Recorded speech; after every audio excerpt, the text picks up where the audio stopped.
Hello मेरे technician दोस्तों। आज हमारे पास दो जैकेट है, एक 52 इंची, एक 48 इंची। और इस दोनों के बारे में बताएंगे हम आपको, ये कैसी क्वालिटी है, किस तरीके की है। एक आती है पन्नी वाली, वो थोड़ा लो क्वालिटी की होती है, ये पैरासूट की है। इसकी क्वालिटी बेस्ट होती है। और ये इलास्टिक पे है, और ये पीछे से इलास्टिक है और आगे से चैन है। दो चैन है इसमें। और ये 3 मीटर की इसकी नाली होती है। और जो पन्नी वाली नाली होती है वो 1.5 मीटर की होती है, 2 मीटर की होती है बस। और इसमें 3 मीटर की आती है, आप पूरा इंडोर से नीचे तक ला सकते हैं इसको, बाल्टी तक। और यहीं पे हमारे पास जो 52 इंची है, इसकी नाली है 5 मीटर। ये पूरी 5 मीटर तक रहती है। और इसकी भी क्वालिटी बेस्ट है।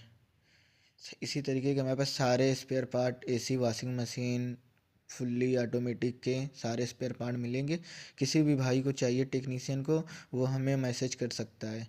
उसको सारे सामान अवेलेबल मिलेंगे। हर तरीके की कोई भी स्पेयर पार्ट हो, पीसीबी हो, मोटर हो, सारे तरीके।